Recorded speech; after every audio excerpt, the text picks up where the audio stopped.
Cumprimentando os membros e participantes desse simpósio latino-americano, o meu nome é Rodrigo Maia Santos, eu sou aluno do programa de pós-graduação Stricto Sensu em Sustentabilidade da Pontifícia Universidade Católica de Campinas e, juntamente com as professoras Denise Ferreira e Sibeli Sugahara, nós trazemos para o debate o título Mobilidade Urbana e Transporte Público em Municípios da Região Metropolitana de Campinas. O crescimento populacional tem desencadeado dificuldades no cenário da mobilidade urbana, nas cidades, nos grandes centros e, sobretudo, em regiões metropolitanas. E a ineficiência do transporte público favorece a necessidade de uso de transporte individual, motos, carros, trazendo desafios econômicos, ambientais e sociais, o que justifica a necessidade de uma nova concepção de mobilidade urbana. A mobilidade urbana envolve infraestrutura composta de ruas, avenidas, pontes, passeios públicos, entre outros equipamentos públicos, envolvendo também os serviços de transporte nos modos motorizado, entre os coletivos e individuais, e os não motorizados. E por se tratar de um tema em que as pessoas ocupam as ruas, as avenidas, muitas vezes tendo necessidade de ocupar o mesmo espaço, torna-se um tema de difícil gestão, sobretudo em regiões metropolitanas. Dentre os serviços que efetivam a mobilidade urbana está o transporte público,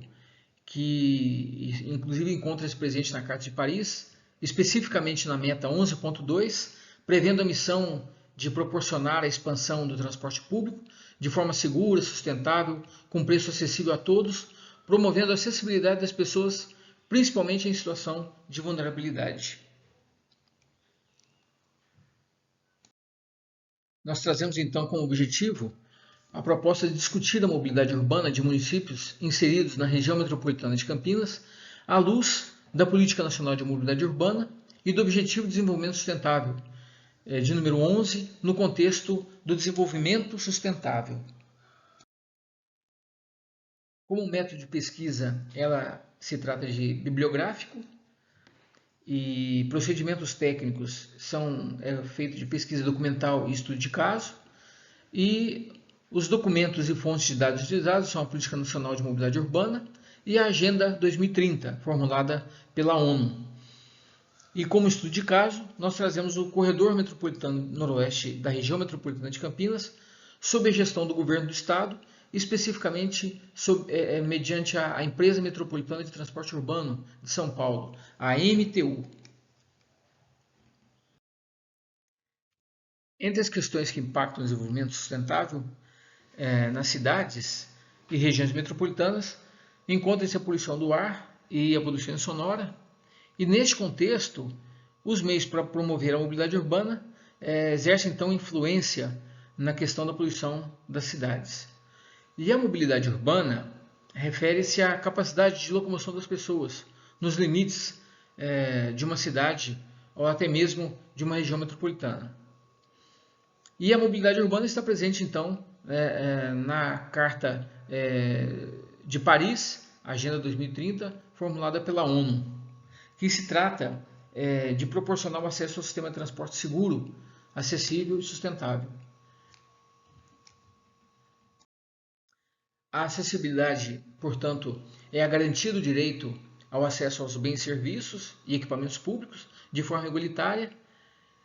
e aos equipamentos públicos e aos serviços como um todo, presentes em uma cidade, em uma região metropolitana.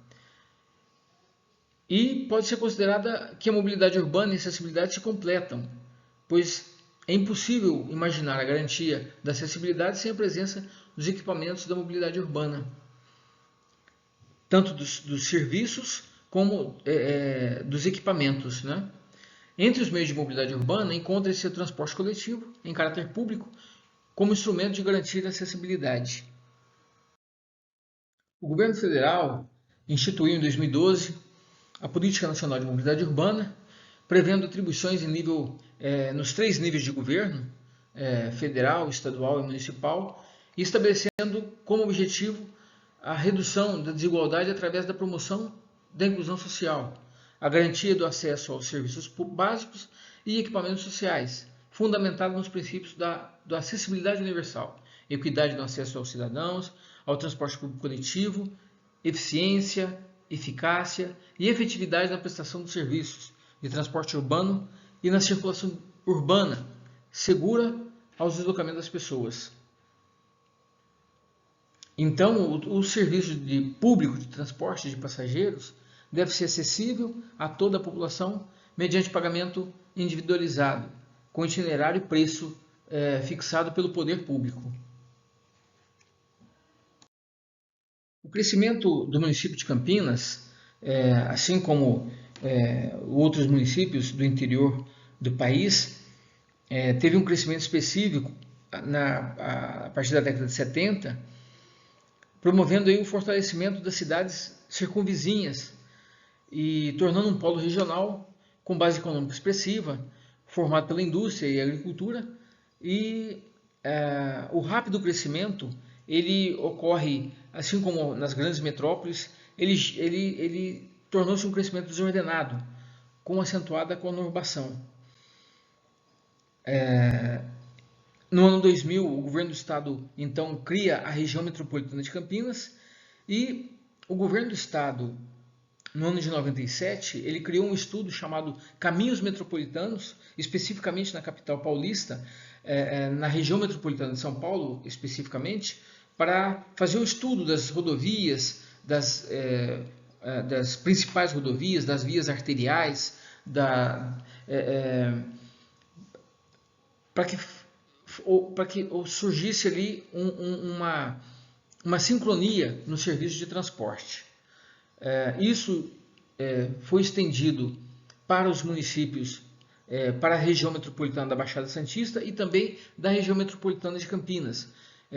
dando origem então ao sistema viário de interesse metropolitano. O CIVIM traz então como proposta a criação de um único e grande corredor articulador de eixo conurbado envolvendo os municípios de Campinas, Hortolândia, Sumaré, Nova Odessa, Americana e Santa Bárbara, que chama-se Corredor Metropolitano Noroeste de Campinas. E é importante dizer que essa região metropolitana noroeste de Campinas é composta dos municípios de Hortolândia, Sumaré, Montemor, Nova Odessa, Americana e Santa Bárbara, sendo que o município de Montemor ele está fora dessa concepção do corredor metropolitano, pois geograficamente ele está deslocado desse corredor natural que já existe. Então que foi criado o corredor metropolitano. O corredor metropolitano ele aproveita vias naturais já existentes, avenidas já existentes que ligam as cidades, e Montemor então ele está fora desse contexto, né? Esses municípios da região noroeste eles são responsáveis por 75% da demanda do transporte público dessa região metropolitana. O corredor metropolitano, entre outras propostas, ele tem 32,7 quilômetros de corredor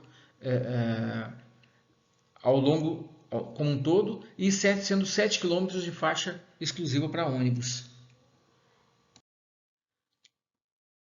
E nós trazemos como considerações finais que o acelerado processo de urbanização, devido ao crescimento populacional, demanda esforços para a criação de planos de mobilidade urbana, investimentos em infraestrutura viária, bem como a implantação de políticas relacionadas ao transporte público urbano. Dessa forma, torna-se relevante incentivar a investir na busca de meios de transporte público como alternativas ambientalmente e socialmente viáveis no sentido de contribuir para a mobilidade urbana. E uma dessas alternativas é o Corredor Metropolitano Noroeste da região metropolitana de Campinas, que possibilita a melhoria do transporte público intermunicipal e uma infraestrutura viária acessível, com a possibilidade de reduzir a circulação de veículos individuais. E agradecendo a oportunidade, é importante salientar que esse trabalho ele tem o financiamento tem o apoio da coordenação e aperfeiçoamento do pessoal de nível superior, a CAPES. Muito obrigado.